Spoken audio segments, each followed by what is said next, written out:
Bueno, pues hoy vamos a continuar con ese tema del sufrimiento. Y hemos estado viendo acerca de cómo es que pues el sufrimiento es algo que no podemos evitar. Es algo que sencillamente sucede en algún momento. Pero hay cosas que de repente llegan y a todos nos ha pasado. Yo creo que si de repente aquí nos pusiéramos a platicar en algún momento cuando algo sucedió, que nos dolió, que nos lastimó, que nos hizo sufrir, y son cosas que de repente ocurren. Yo me acuerdo cuando tocaba jazz, teníamos un grupo y una de las cosas que a mí me gustaba más era tocar en la calle. Pero recuerdo que tocábamos ahí en Úrsulo Galván, que es una bajada. Tocábamos ahí donde hay una librería, La Rueca de Gandhi se llama, y me acuerdo que estábamos tocando ahí y de repente pues había mucho tráfico, o sea, se hizo mucho tráfico de bajada y un camión empezó a tocar el claxon, su claxon muy fuerte, ¿no? Y era incómodo pues estar como que escuchando el sonido ahí todo el tiempo, y la poquita gente que nos estaba escuchando, porque siempre se paraba gente, nos daban dinero y eso, pero se quedaban ahí escuchando.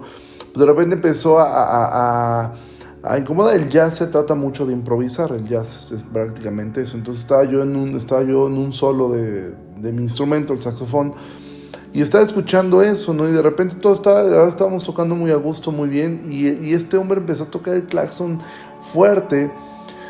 Y entonces hubo un momento donde yo lo que empecé a hacer fue, porque el camión estaba prácticamente enfrente de nosotros y él estaba como desesperado tocando el claxon. Tenía la puerta abierta y él nos veía a nosotros, pero no le importaba, él seguía tocando el claxon. Y entonces yo con el saxofón logré captar qué nota era la que él estaba haciendo. Y empecé a hacer lo mismo con mi instrumento. O sea, entonces él tocaba tac, tac, ya se lo tac, tac, tac. Y entonces él empezó como que entendió y empezó a ta, ta, ta, ta, yo, ta, ta, ta, y empezamos a tener una conversación sobre eso. Y a la gente le gustó, ¿no? Y él como que entendió y fue una forma educada de hacerle entender que estábamos haciendo música. Pero fue algo que no esperábamos y que son de las cosas que a mí más me gustaron, y porque fue algo tan espontáneo, fue algo tan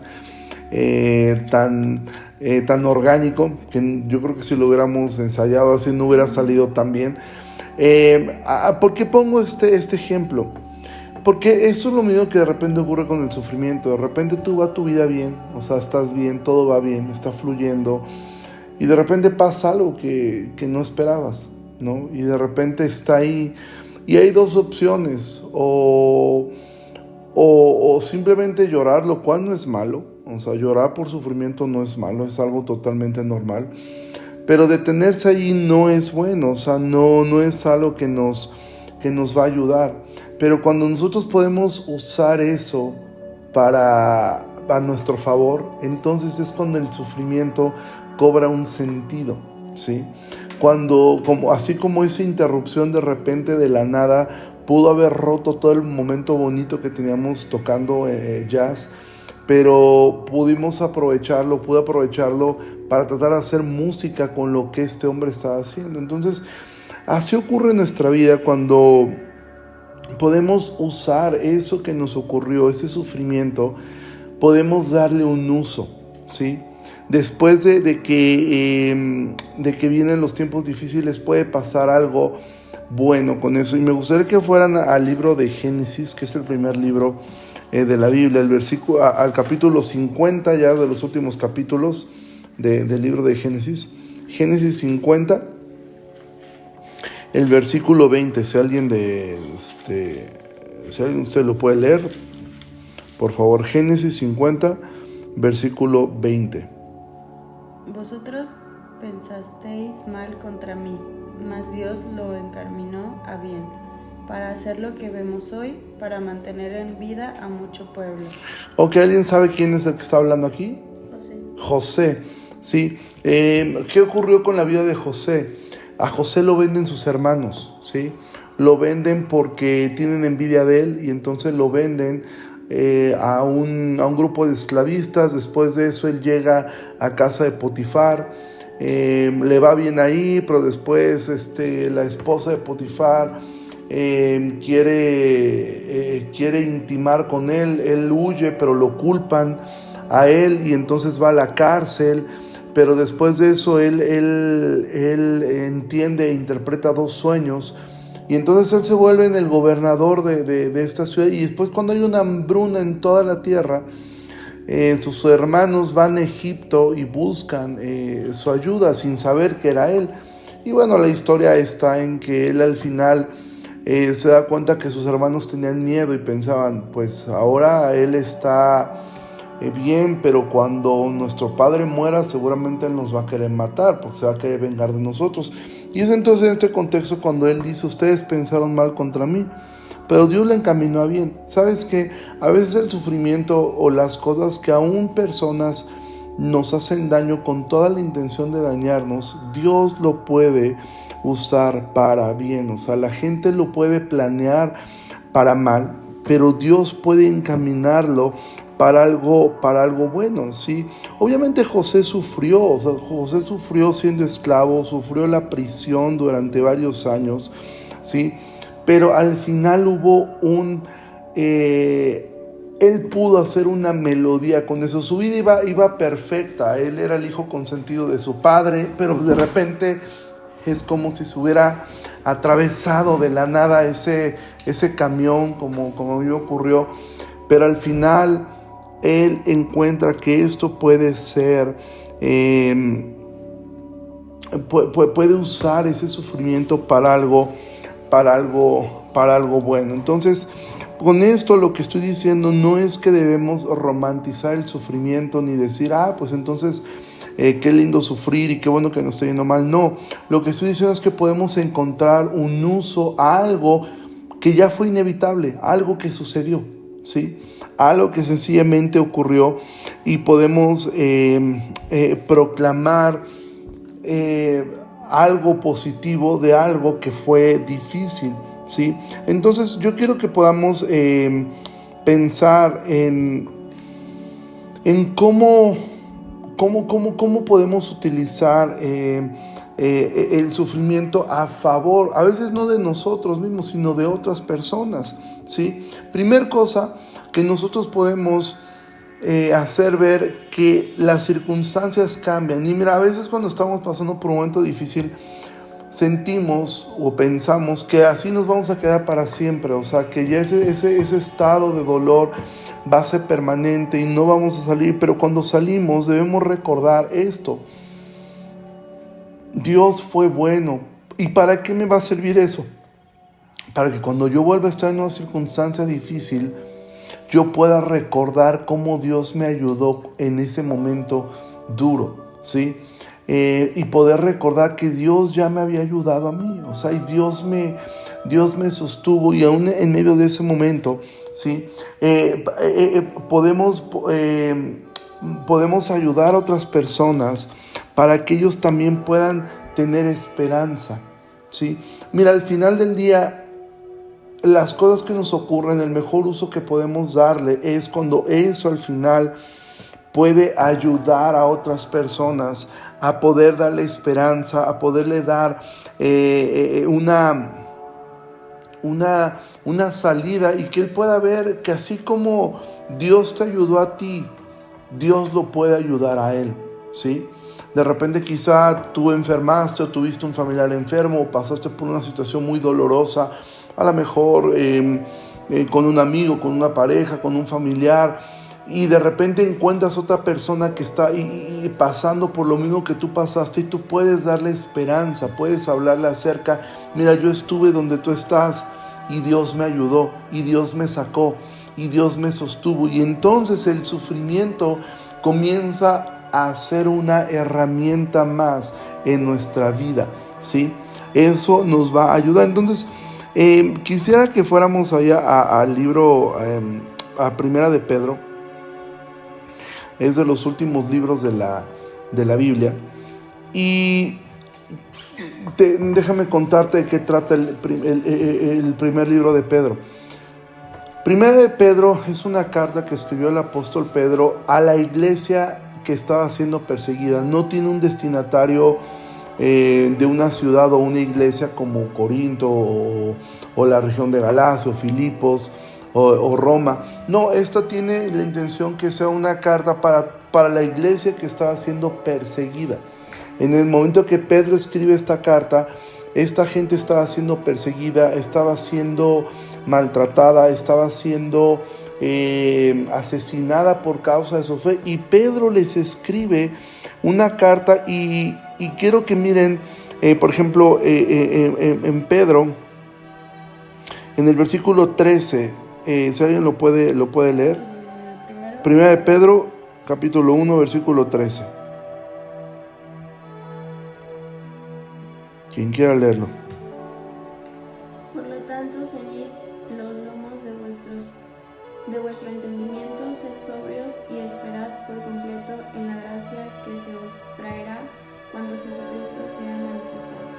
Ok, entonces Pedro dice, esperen, ¿sí? Esperen. Luego pueden leer, por favor, versículo 10, capítulo 3, versículo 1. Asimismo vosotras, mujeres, estad sujetas a vuestros maridos, para que también los que no creen a la palabra sean ganados sin palabra por la conducta de sus esposas. Ok, Sam puede leer el versículo capítulo 5, versículo 5.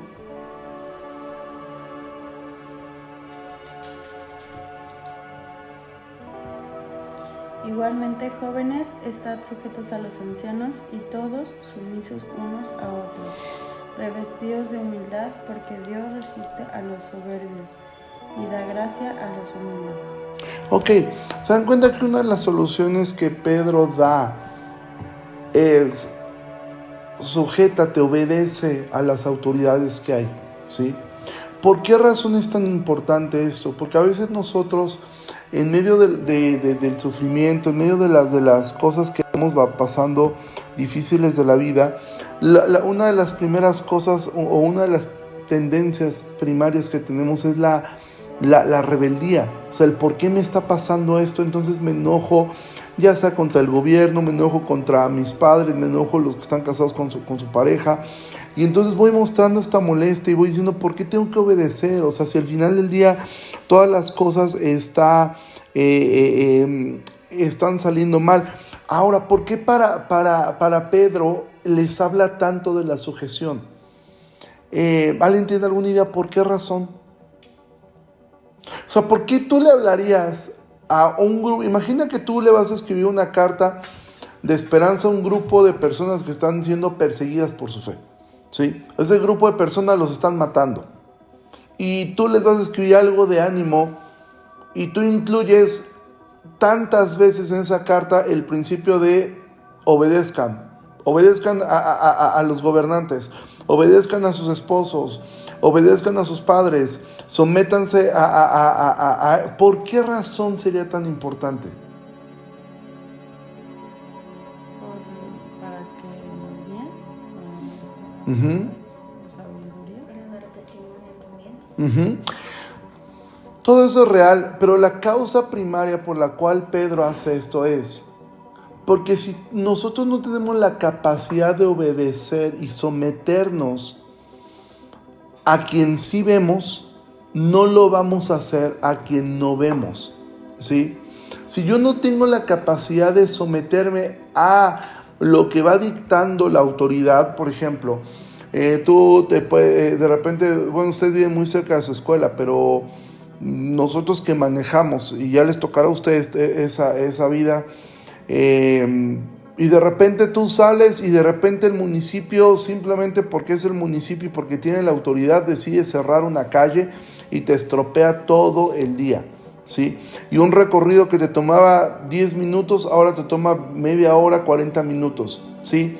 Y la tendencia normal es quejarte, mugre municipio, ¿por qué no hacen las cosas así? Porque ahora me pasó hace unos días que ahorita están cerrando de noche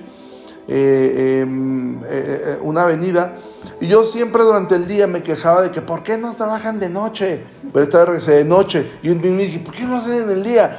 porque el punto es quejarnos de todo. O sea, dije, a ver, ya lo están haciendo de noche, de hecho es mejor que lo hagan de noche a que lo hagan de día.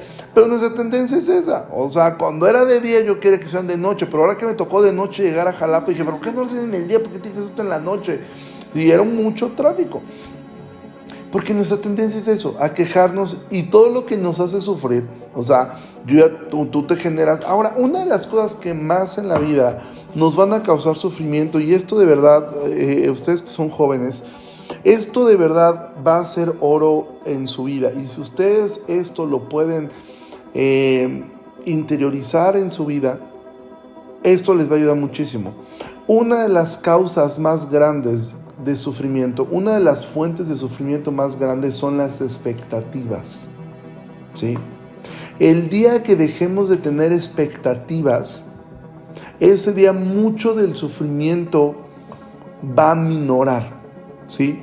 Por ejemplo, ustedes que están estudiando medicina, el día que terminen su carrera, pues lo más probable es que van a querer hacer pues su especialidad. Entonces tú imagina que tú te preparas para ese examen que es difícil, te preparas, te metes un curso, le pones todos los kilos, horas, ayunas, y te generas entonces la expectativa de que yo voy a pasar. O sea, estoy buscando a Dios, estoy orando, me preparé, estudié, y entonces mi expectativa es casi que la vida, el universo y Dios me deben esto. Seguro voy a pasar, y de repente, pum, el resultado no es el que esperas. Ahora, hay una diferencia muy grande entre tener fe y tener expectativa, ¿sí? La fe es correcto. O sea, claro que presenta el examen y ten fe en que lo vas a pasar, y cree y confía en Dios. Pero ¿cuál es la diferencia entre la fe y la expectativa? Que la expectativa nos crea absolutos.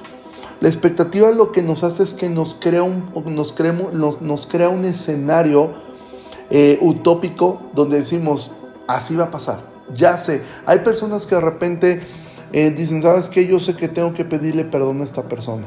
Me cuesta mucho trabajo, pero yo sé que lo debo hacer. Y entonces en su mente van pensando, seguramente ahora que llegue con este familiar, cuando yo le diga, ¿sabes qué? Te pido perdón, él me va a abrazar y dice, no, tú también perdóname. Y pues el resultado es otro. Vas, pides perdón, ¿cómo te atreves a eso? Un hipócrita, y pum, toda tu expectativa se viene abajo, y entonces nos comenzamos a enojar.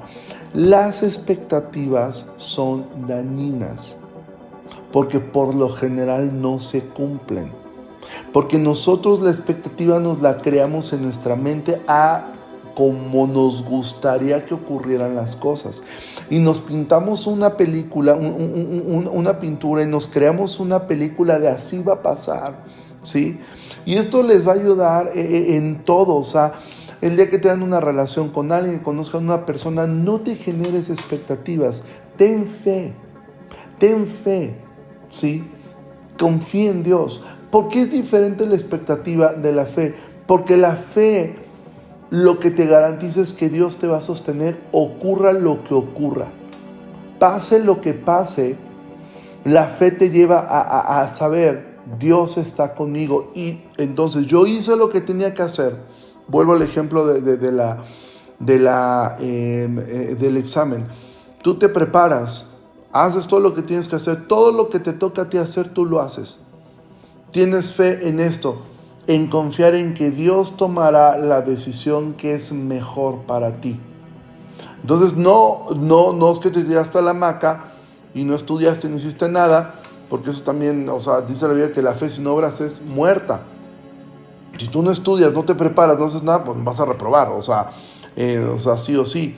Pero si tú tienes fe, entonces tú ¿en qué confías? Tu confianza entonces está puesta en una cosa: Dios me va a sostener y Dios va a tomar la mejor decisión. Si Dios considera que lo mejor es que yo entre, Él va a abrir la puerta. Y si Él considera que en este momento no es el mejor momento para hacerlo, Él cerrará. Pero yo quedo en paz. Esto no quiere decir que no nos duela. Claro que nos duele. No somos humanos. No somos de palo. ¿Sí? Nos duele.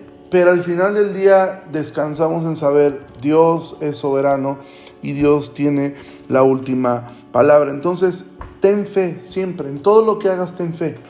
Confía en Dios, créele a Dios, pero no te generes expectativas. Las expectativas por lo general nos van a hacer sufrir, ¿sí? Entonces, Pedro les insta a ellos a someterse a las autoridades, porque eso los va a ayudar a someterse a Dios. Si Dios decidió que pasaran por un momento difícil, ellos deben confiar en que Dios los va a sostener en ese momento difícil, Dios los va a soportar en ese momento difícil, y ese momento difícil va a pasar de una u otra forma. Ya sea que las circunstancias cambien o en el peor de los escenarios, ellos irán a la presencia de Dios, ¿sí? Pero eso es lo que Pedro los quiere llevar, ¿sí? Nosotros debemos encomendarnos a Dios, ¿sí? Durante el sufrimiento, ¿sí? Debemos esperar en Dios y debemos mirar, y esto no se trata de un optimismo falso, de ser, a ver, voy a ser positivo, ya voy a ver las cosas bien. No, eso también puede ser un autoengaño, eso también puedes tú autoengañarte. No se trata de decir, no, todo está bien, todo perfecto, yo estoy bien, a mí, mira, todo se me resbala. No es cierto. Sí, la Biblia también dice, llora con los que lloran. Pero el punto es que no voy a permitir que eso me controle a mí, y que eso sea lo que determine mis decisiones, y que eso sea lo que me haga hacer una cosa u otra, sino que yo voy a confiar plenamente en Dios, y aunque me duela, voy a ver cómo esto puede servir. Un pastor que yo admiro mucho se llama John Piper. John Piper escribió un libro. Él hace varios años lo diagnosticaron con cáncer, ¿sí? Creo que era páncreas, y eso, pues él lo diagnostican con cáncer, y entonces él escribe un tratado muy pequeño que se llama No desperdicies tu cáncer, ¿sí? Y entonces él lo que él escribe ahí son todas las cosas que él estaba aprendiendo. Al final del día, Dios usa la medicina para sanarlo, y él ya han pasado muchos años y él ya no ha vuelto a tener un problema de eso. O sea, eso lo estoy platicando hace muchos años. Pero durante el proceso que él estaba en las quimios, que él estaba él escribe esto, lo que él estaba aprendiendo. Y es realmente impactante, porque él dice, esto son las cosas que a mí me impactó. Él decía, no desperdicies tu cáncer. ¿Por qué lo escribe a personas que tienen cáncer? Dice, date cuenta que tienes una oportunidad que pocas personas tienen. Estás muy consciente de que pronto puedes morir. Y eso es una ventaja. ¿Por qué? Porque te mantiene más alerta de cómo estás delante de Dios, a diferencia del resto de la gente. No desperdicies tu cáncer. Esto te recuerda que te queda poco tiempo para tu familia. Aprovecha el tiempo con tu familia. Esto te ayuda a mirar la vida de otra forma, a darte cuenta que hay cosas que tú le dabas tanta importancia que realmente no la tienen. Que realmente hay cosas más importantes que el trabajo, que el dinero. Hay cosas más importantes como lo son tus padres, tus hijos, tu pareja. Entonces él escribe todo este tratado. Y yo recuerdo que a un amigo que tenía cáncer, yo se lo pasé. Le dije, mira, me gustaría que leyeras esto. Y él me dijo, mira, tú no sabes la cantidad de gente que ha venido aquí a orar por mí, a declarar que voy a ser sano, y obviamente sus intenciones son buenas, y yo quisiera que eso pasara. Dice, pero estoy consciente que hasta este momento no ha pasado, y no es por falta de fe, ¿sí? Es sencillamente porque hasta este momento Dios ha dicho otra cosa. Dice, de todo lo que ha venido gente a decirme, mira, tú confía, tú declara, tú decreta que Dios te va a sanar. Dice, esto ha sido para mí un bálsamo. O sea, esto para mí ha sido una esperanza de poder ver que en este momento esto puede ser útil.